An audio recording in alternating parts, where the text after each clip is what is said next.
I have a question for you, but I'd like to tell you a quick story. Right. The last time you were in Dallas, I believe it was 2019 or 2020, I was here, and I heard and learned a lot from you, and I immediately started projecting without knowing the perfect woman that I wanted to meet. Yeah. And I did not know her. Yeah. I did not know where she was or what happened. I turned it over. Yeah. In the meantime, I went out with a number of different ladies. Yeah.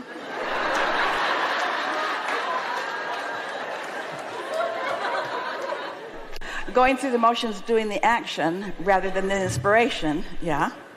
Yeah.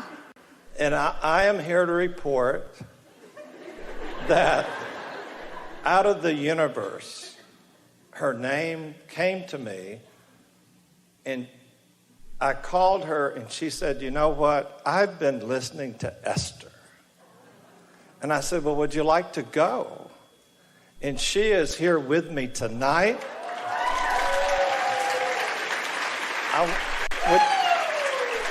Don't make her stand up. She really doesn't want to. So my question to you is, we are quietly, slowly dating. Not as quiet as you would like it to be, right? I would like to ask, when would be a good time for me to ask her to marry me?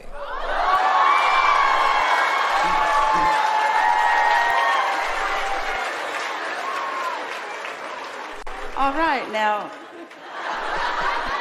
this is a really good conversation because there are a number of things that a lot of people do often, and we're going to name them. They try too hard. They try to bang things into place. They try to make things happen. Or they are inspired.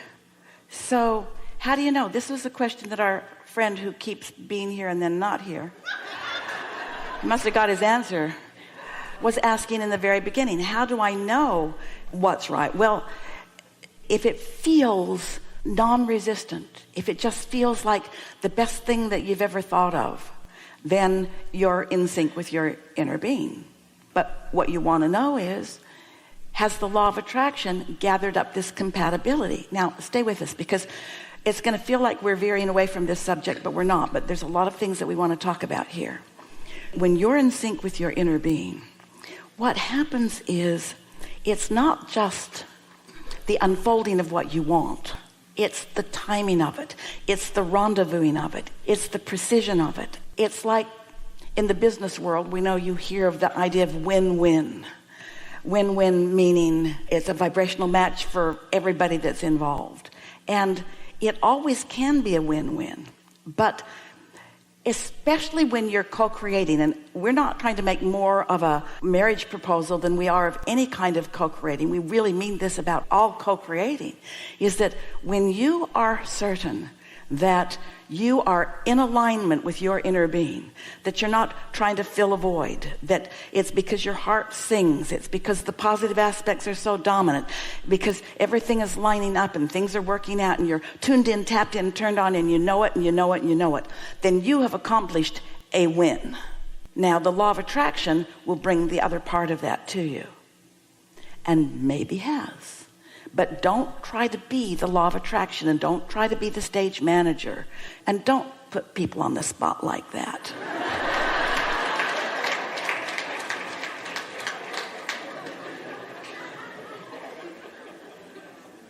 You wanted a different answer from us, didn't you? No. That's the right answer. When you feel sure about something, when you're that sure about something, you're usually on the right track. But what's the big rush about everything all the time? When your heart is singing and you're tuned in, tapped in, turned on, and things are unfolding, why not just let it get better and better and better and better and better and better and better and better and better and better? Why a need to punctuate it? And the reason we're telling this to you in this way, we're not guiding you away from this idea at all. You're just giving us the best opportunity to explain something that you have all been asking about for a long time. So we want to make sure that it gets delivered here in this time. We touched on it just a little bit earlier. Your vortex contains so many layers and levels of things that you care about. Oh, it is indescribable, really. There isn't time in this whole day if we took one of you and tried to describe the details of what's in your vortex. So here it is. Your inner being is over here with all of this and with all of this knowing, really living all of this already. And you are wherever you are in relationship to it vibrationally. If you're really lined up with it, into the vortex you go, and the manifestation happens quickly.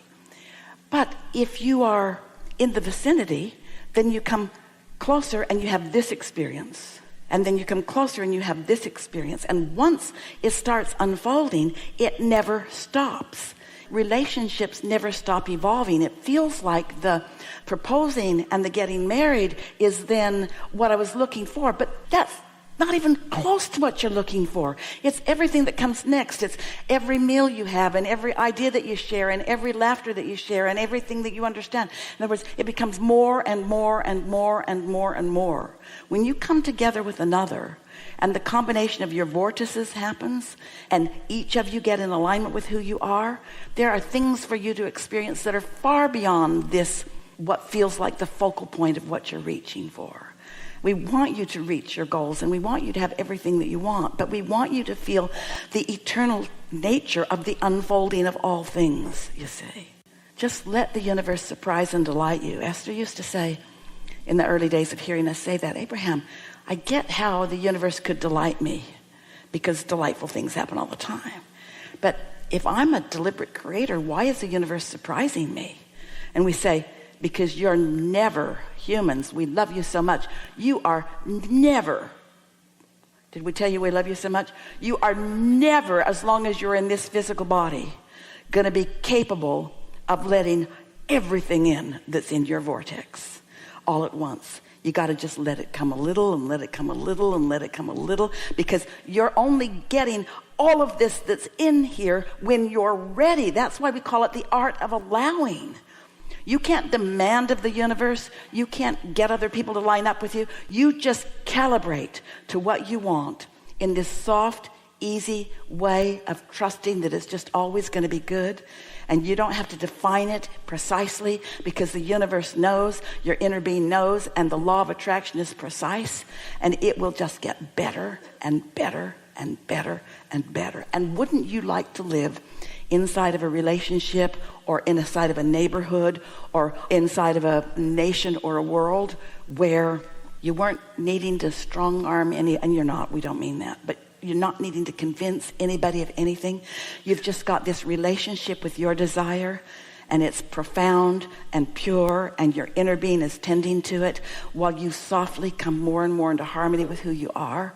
So then the blue glass shows up, and then the butterflies show up, and then the feather shows up, and then and then and then Esther says to friends as she talks to them on the phone, I can't even write it down as fast as the amazing things are.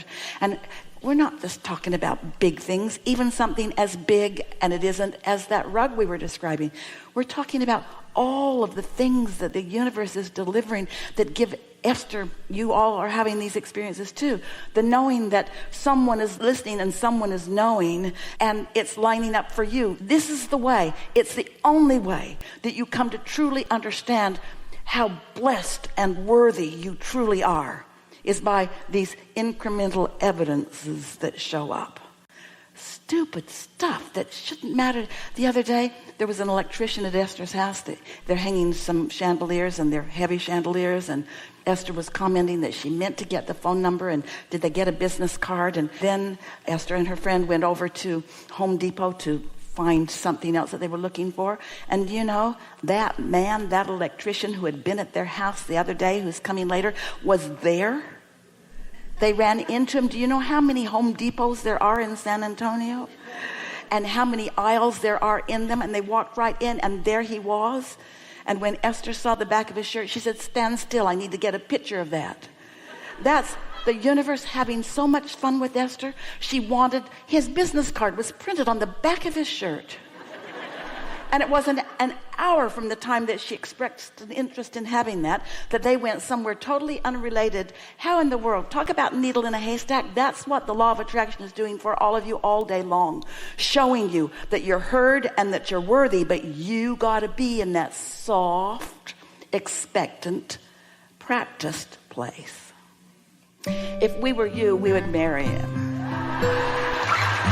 Yeah. Get out.